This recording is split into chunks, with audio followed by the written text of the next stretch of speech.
Good afternoon, welcome to Turbo Tortoise Tech and your Don't Get Cracked Wednesdays. Where your boy Wookie of the Triple XL variety go through the Evetech specials in the store and give you my top 10 picks. Jumping straight in at number 10, it's a 1080p webcam from Hikvision. Really good bang for buck this, $5.99 for 1080p 60 FPS. It's absolutely fantastic. We use them extensively on esports. If you want to check out the casters, they're live every Tuesday and Thursday, subtle plug. If you don't though, then there's a review here for you. And I go through like all of the settings on the camera, test its contrast control, test its brightness, test it in different lighting. As you can see, I've got lighting coming out from behind me there, and I've got my other light coming from the side. I turn that off and I do a whole bunch of fiddling with it to show you what its capacity and capabilities are, and all of that is going to be for 599 South African rand. At number 9, it's the Gamdias Hermes E3. I absolutely love this little keyboard. Everything you need is built into the keyboard itself, so it's plug and play on any device you have, and the whole keyboard weighs 550 grams, less than, well, just over half a kilo, right?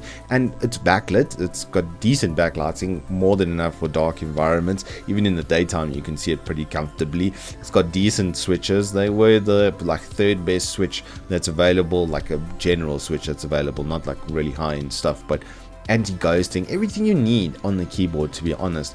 All of that for 800 bucks, and it's portable and it's tiny. I just really like it.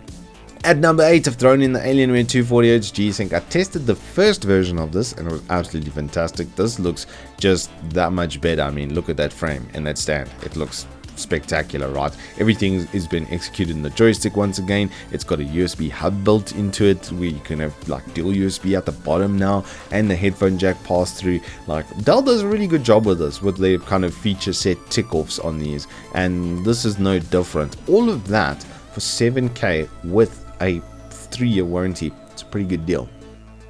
At number 7, it's the Icon Shift 300.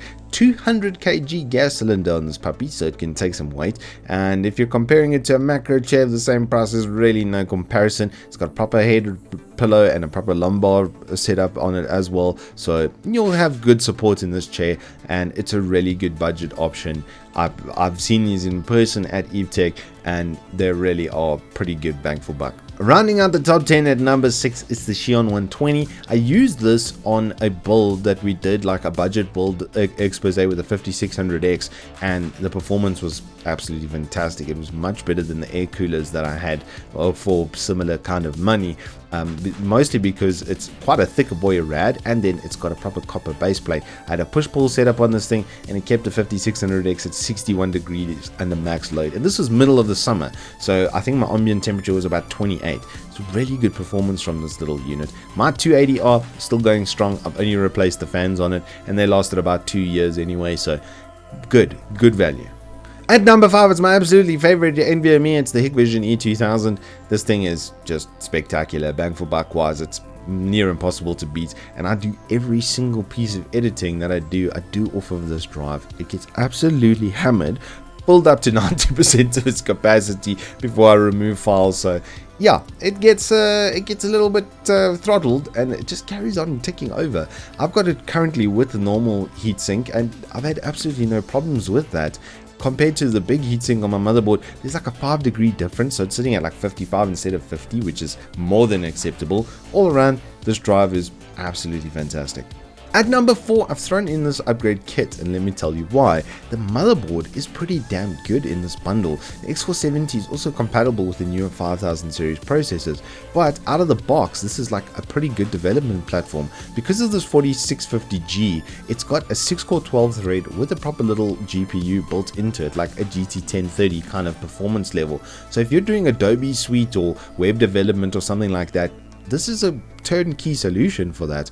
It's got 16 gigs of 2600 megahertz RAM, not the fastest or best ever, no dual channel either, but you can upgrade quite cheaply, if I remember correctly, 800 bucks, and you'll get yourself 32 gig dual channel. Then you'll be able to do video editing on this, absolutely no problems. Like, really good bang for buck from that perspective. This motherboard has like a pretty beefy sound card. This isolated path that you see down here is this built-in sound card, and it's, well, built off sound card in this environment, but the power phasing on this motherboard is pretty damn good. And just look at the port setup. You get DVR and HDMI, so dual monitor off the back foot and compatible with older monitors.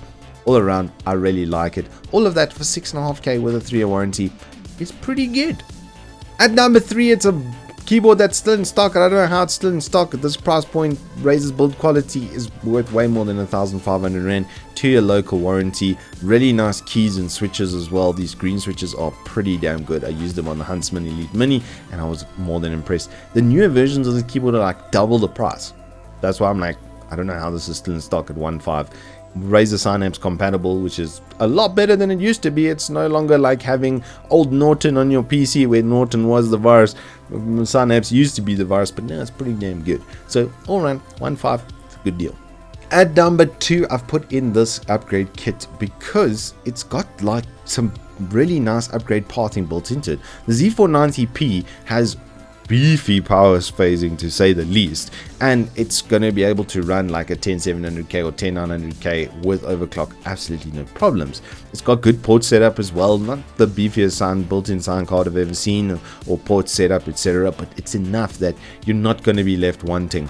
You got a 10400F as well, which is pretty much one of my favorite Intel processors right now. 6-core 12-thread. This thing is super easy to cool. If you were to, for instance, put that 899 water cooler on this, it's going to be sitting at the top of its boost continuously, and it can do gaming as well as development pretty comfortably.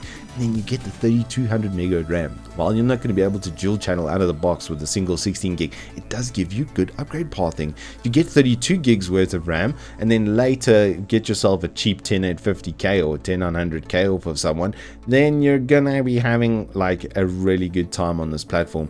All of this for 7K with a 3-year warranty. It's a pretty good deal. And finally, the number 1 deal, it's still the DELL. I just can't believe this price.